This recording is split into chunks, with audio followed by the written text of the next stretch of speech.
Well, hello there. Welcome to a live episode. They're all live, right? A live episode of Be the Boss of Your Money. This is the place that you go to learn about personal finance, business, investing tips, and other related topics. Today's a special day, so we're going to skip the usual market update with perspective and all that, although I do love doing all that. Today's a special day because I have a special guest with me. Her name is Wendy Goidel. She is a friend of mine. She is an estate planning and elder law attorney. She's been doing this for a long time. She knows her stuff, and she knows how to speak with people in everyday language because estate planning and elder law is a very complicated subject, way above my pay grade, which is why I'm bringing in Wendy. But she knows how to get the concepts that you need to know into your head so you can make the most informed decision that you can. So first, what I'm going to do is I'm going to roll a quick intro, as you know, and then right away, I'm bringing in Wendy. So here we go. Let's roll.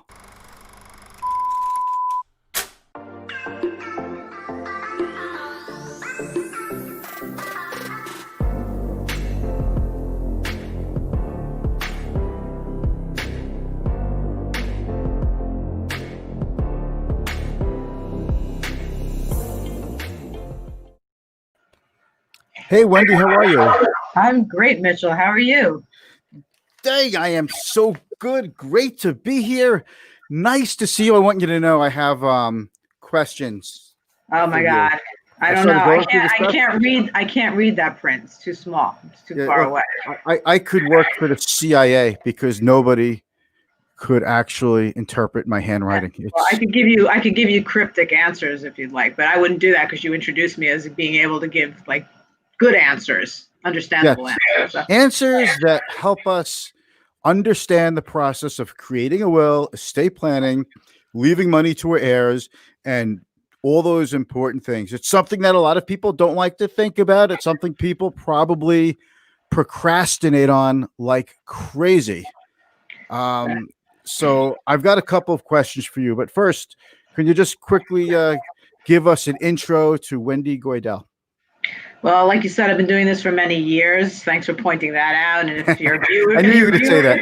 If your viewers can't tell, yes, I feel like I should go very far away from the screen because the picture you had up there earlier looked so much better in my younger days. But I've been practicing law for over 3 decades, the last 2 and change in estate planning and elder law, and created a very holistic model where we collaborate with other professionals, such as yourself, because we want to do it as a team because we know that our clients are going to get much better strategies and solutions when we're all working together.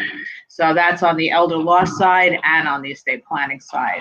So we're all very education based. So people who come into us talk about what they're trying to accomplish, what their goals are. We're going to create a plan around that and then monitor that plan, make sure it's going to work for them during all phases of their life so that their planning will work and integrate it with the great financial planning that you do for your clients. Oh, thank you very much. I love the, let me lower this a little bit. I love the holistic approach that you take. And I understand you also even have a social worker on your staff. I do. We have a practice model called Concierge Care Coordination, and it's really the integration of geriatric social work with the legal and the financial planning. No, I don't do the financial planning piece, so don't be concerned. But when we have clients that have critical health and care needs, it's really the first thing we need to address are those health and care needs and start to create a plan so that we can bring mom or dad or husband or wife home from rehab or a hospital, get them back home, get them good care. And my social worker will do the assessments and advocate for that. And once we have start to get that good care plan in place, we integrate it with the legal documents and the funding sources that we need for care. So it's kind of a paradigm shift. It's not putting the cart before the horse. We need to address those health and care needs first because that drives the equation on what are the best legal and financial strategies and solutions that are available to help protect the individuals, their assets, and fund the necessary care that they need. Okay. So I'm going to take this from a little bit of feedback. All right. Hopefully that did it. We'll do our best. This is the beauty of going live sometimes that that happens. Okay. But I want to take this from the beginning. Let's say you've got somebody who's in their 30s or 40s. They have young children. They've just now started accumulating some assets. They have a lot of mortgage debt, maybe some student loans, and they have life insurance. Do they need a full estate plan, or how do they get started? Usually that's when younger couples first start to do their planning. So that usually after they have the first child and their advisor tells them, well, you got to get life insurance and you got to go see an attorney and get a will done. So typically a foundational plan for a younger couple would consist of a will as the basis of that plan, because if they have minor children, the will has to name guardians, and that has to go through court process. So they can name the guardians they want and the trustees that they want in the will. That has to go through court. So typically the will is an essential document for a young couple. And then we add on to that the power of attorney and a healthcare proxy living will, because that's critical for people of all ages to plan for potential incapacity. Okay, that's something I like to think about, but I promise you folks, I think the audio interruption, by the way, is on my end. I'm just going to try something real quick here. Audio, Yeti. I'll try that. Does that help? All right, we'll do our best. If it cuts out every other word I say, it's fine. It's so boring anyway.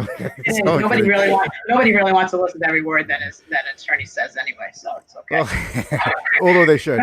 So if you take a look at someone, people don't like to think about becoming incapacitated or giving somebody else power of attorney over them. It's just that you might not think about it when you're younger. So I'd imagine that there could be some procrastination. Somebody starts the process and then you do the work, but what happens? How do you motivate somebody to follow through with it? Or is it, if they're not motivated, that's the end of it? Well, if they're coming to see us, they're pretty motivated. There's a reason. But like you say, the procrastination piece is huge. We try to encourage people to plan proactively in advance of a crisis, because when they do that, they can stay in control. They can have full access to their funds. And it's much less stress and frustration on the part of the family, because if they wait till a crisis situation and they're already in a care facility and they haven't done their planning, well, now their family may not even know really what. So there's no instructions in place. So planning really is about having a good set of instructions to guide the agents and family as to what you want done if you become incapacitated and when you pass away. And in estate planning, people are always talking about, wills and passing assets at death, but we're really more concerned about putting a plan in place, a good set of instructions to guide your agent or trustee as to how you want to be cared for and how you want your money to be spent, should you become incapacitated or unable to communicate your wishes. Okay, so it's not just about a death plan. It's really about your living plan. Yeah, it's really more of a life care plan when we do it, because when you think about it, there's a whole period of time where we're alive, right? I always say death is the easy part. Passing assets at death, hey, that's easy. That's going to be incorporated in anything, in a will or in a trust. But what do you want during your lifetime? Because there could be a whole period of time where you're not dead yet, but you're incapacitated. Who knows what you want done, and who's going to step in and follow your instructions? So having all those instructions set forth, and it could be as detailed as you want, and it could even cover things that people don't even think about as to what their daily routine looks like.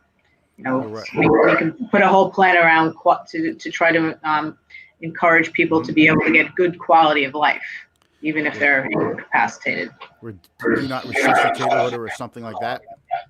Yeah, so that the do not resuscitate, don't intubate, the end of life decision making, that's what we call the living will language. We incorporate that into the healthcare proxy. So we don't. So typically, the healthcare proxy will say, "Okay, I name my husband as my initial agent. I name my daughter as my alternate agent, but I'm not leaving the end of life decision making to them. I'm clearly setting forth what I want, what I don't want, if I'm terminal or comatose. So that DNR, that do not intubate, and even now the do not ventilate instructions after COVID. So all of that is clearly set forth in the healthcare proxy. So in the old days, we would see a lot of documents that would say, my healthcare agent knows my wishes as to artificial nutrition, respiration, hydration. And that's like leaving the worst decision ever to your family, right? They don't want to see you die. They don't want to make the decision to pull the plug, that proverbial pull the plug. That They want to see you, right? It's horrible. So to me, the best gift you can give to your family members is putting those instructions in writing so that they don't have to make that decision. It's already set forth. You made that decision. So they don't have to feel guilty. What's the difference between a will and an estate plan, or are they one and the same? Well, a will can be a component of an estate plan. So a will is a document that sets forth your testamentary wishes. So where does your money go when you die? Right. So it names an executor, and it says, okay, I'm going to leave all my money to maybe my husband if he's behaving right now, or to my two children equally, whether outright or in trust. But in order for those instructions to be carried out when I die, my will has to be taken to court to go through the probate process. So a will is a plan that takes effect at death, and it only covers assets in my individual name, not with transfer on death, not owned jointly, and not in a trust. So there's a very big misconception that people think, well, if I have a will and it says what I want, it's automatic, and then they think it covers all of their assets. So we have to clear up a lot of misconceptions about what a will does and what it doesn't do. So you could create the instructions of where the money goes when you die after a probate process, but it doesn't do anything for you during your lifetime. So I was going to ask you about that. So IRA and 401k beneficiary designations, those supersede a will, right? Right. So all assets that have beneficiary designations or are owned jointly or are designated to a trust all pass by operation of law outside of a will. So those supersede a will. So your will can say one thing, but your beneficiary designations is what controls.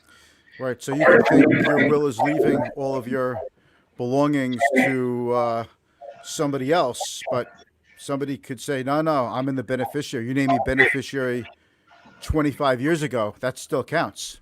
Right. So let's say, so if you named your sister as the beneficiary of your 401k when you started working, right? Because you weren't married yet, but your will says everything goes to your wife and your kids. Guess what happens?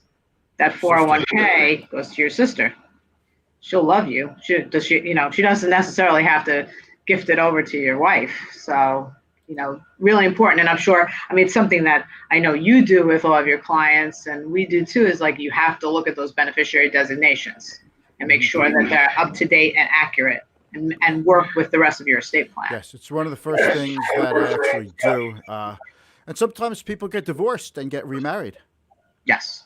And the new wife expects that she or he, the new husband, expects that they are the beneficiary, when in fact the beneficiary designations haven't been updated.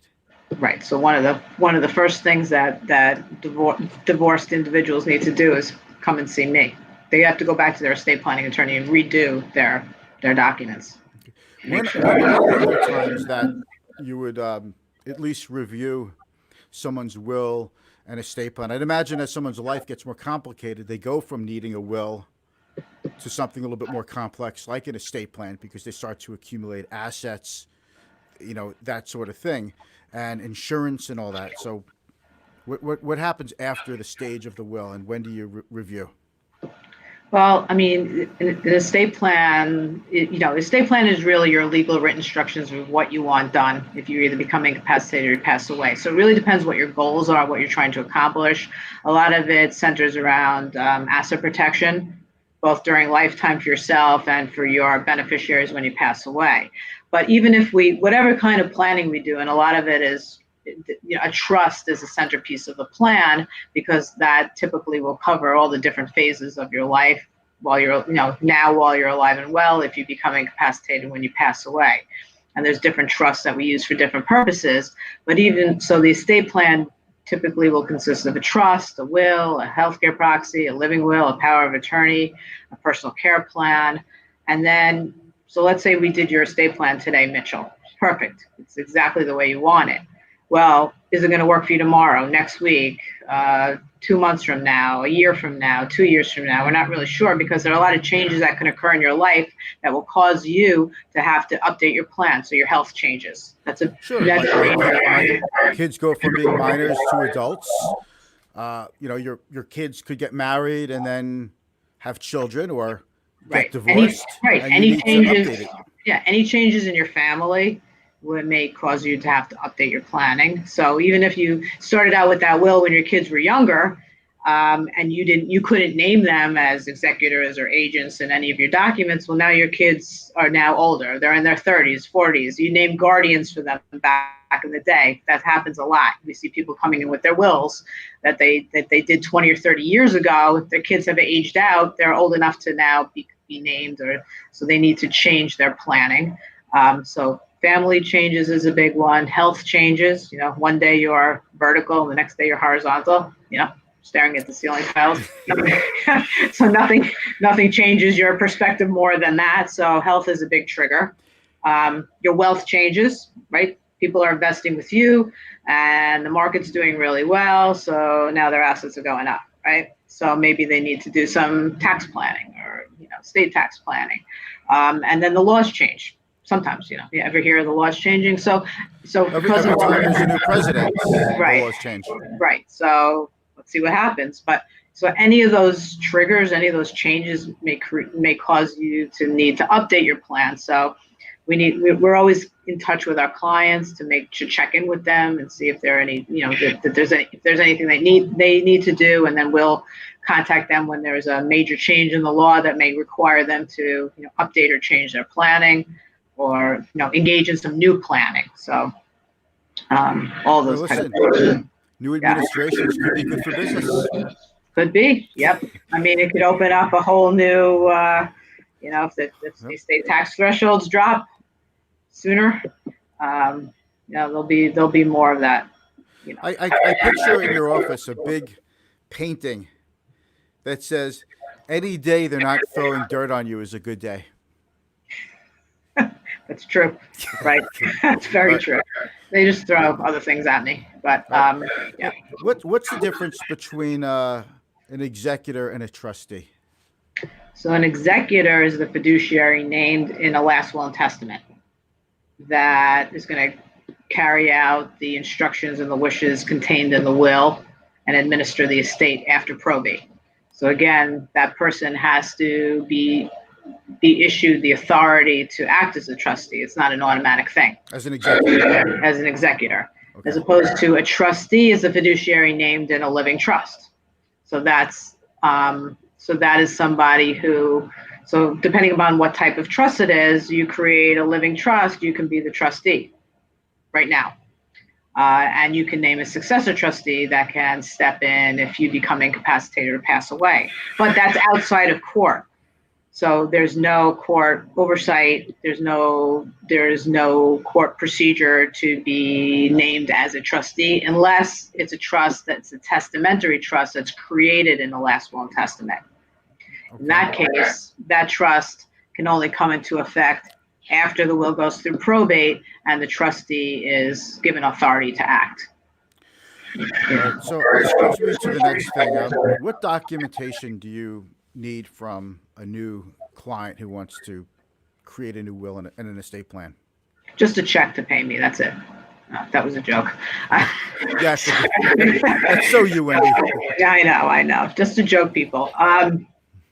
So we do all of our consultations, our initial consults, complimentary. So all we require is that a potential client, fill out a form, just some personal information, names, addresses, who the family are, what's their health like, We'll ask them to bring in any existing estate planning documents that they have. We'll ask them to give us just some basic income and asset information. We'll ask them to just think about what their goals are, what they're trying to accomplish. And they come in with that information, and we can then educate them on different topics that are of relevance and to them. So that brings me up to the next topic. And I was going to ask you this, but my friend Jerry beat me to the punch. Do you see this on the screen? You think I could read that? How is Medicaid eligibility in New York changing in October? Oh, you heard that rumor. That's a great question. That's like the question of the day right now in elder law. It is. That's like the $64 million question or whatever. Thank it you, is. Jerry. Thanks, Jerry. Yes. So actually, it was supposed to change in October, but there's still a relevant October date. So what's happening is there's big changes coming down the pike in community Medicaid. So community Medicaid covers all or a portion of the cost of care in your home, basically. So right now, there is no look back period for community Medicaid, which means that today, until the end of September, before October 1st, I can transfer all of my assets out of my name, put it into a trust, and protect those assets so they won't be counted for financial eligibility purposes for community Medicaid.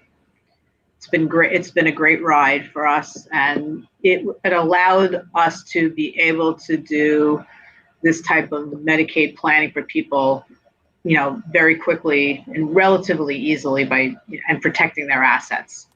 However, come October, after October 1st, well, actually January 1 of 2021, it's going to start a 30-month look back period, or 2.5-year look back period, whereas now there is no look back period. Starting January 1st of 2021, any transfers that are made after October 1, on or after October 1 of 2020, will be subject to a penalty period. That penalty period, that 30-month penalty period, is going to be phased in. So starting in January, it's going to go back 3 months to October 1st of 2020. And it's going to be phased in. Yeah, no, originally it was supposed to start October 1st, but it was pushed back to January 1. And so there's a lot of changes coming down, both on the financial eligibility side, and then there will be major changes on the medical eligibility side as well, and how assessments are done and that whole process. Okay. So let me get to the next thing, okay? Because what we're going to do now is like my favorite thing. We're going to do lightning round. Okay? Hold on a second. You like that? I love it. It just shocked me. Shocking. I really want to electrify the screen. Okay, lightning round is just basically this. I'm going to ask you a couple of questions, quick answers. If anyone's out there watching, I did not tell Wendy the questions I'm going to ask her. And being that Wendy's very sarcastic, no, I'm only kidding. Just a couple of quick questions. Give quick, answers. Do the best you can. You're allowed to say pass if you want to. Okay. Depends how personal it is, right? I already asked you one of them, how long you've been practicing, so that one is already over. Okay. How does this pandemic change business for you? I think that people are getting the message about the need to plan proactively and not wait till a crisis. So you're busy. So we're busy. We, especially since we're back in our physical offices, much busier. Yes. Okay. How do you keep in touch with clients? Is it through email, social media? Email, social media, and old-fashioned telephone. Because we have a lot of clients who are older and don't, we can't communicate with them through social media. Okay, I understand. Lobster rolls. It's like every summer. It's like the big thing on Long Island. Are you into the lobster roll thing, or are you more like you could take a pass? I would take the lobster out of the roll because I'm trying to cut down on carbs. Okay, it's a good one. It's good. Sorry. So, are you a steak person or a lobster person? Lobster. I don't eat red meat. Okay. Okay. Is that too much information? Sorry, that was part of the question. Okay. It's all good. All right. How are the programs affected? Like you are involved with the Sid Jacobson JCC and one of their Alzheimer's programs, and you're always raising money for causes regarding cognitive issues in elders. How are these charities affected with the pandemic?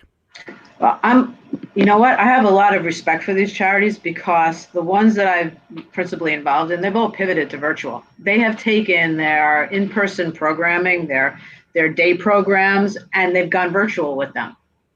And they've been phenomenally successful, and people love them. That is good to hear. They don't have to leave their homes. They're doing it this way. And there's support groups and the day programs and the music programs and the therapy. It's all been done virtually. So I give these organizations a lot of credit.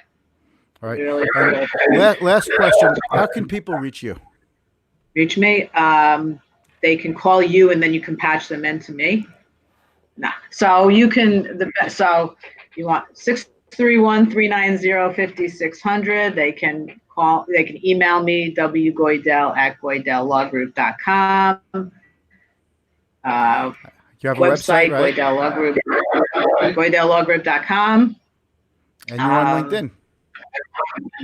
And we're on LinkedIn. Yes, we're on LinkedIn. I don't have all the social media that you have, Mitch, but I can't keep up with you. You're fantastic. But yes, LinkedIn is the big platform. Yes.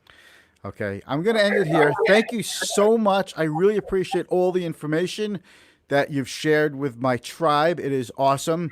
And if anyone has any questions, you could reach out to Wendy. If you watch this in the replay, welcome to you as well. Certainly ask away in the comments. And both Wendy and I will definitely get back to you. And thank you very much. Wendy, I hope to see you very soon in person, okay? Thank you so much, Mitchell, for this opportunity and the ability to spend some quality time with you. So right, without that, thanks. Okay. Bye-bye.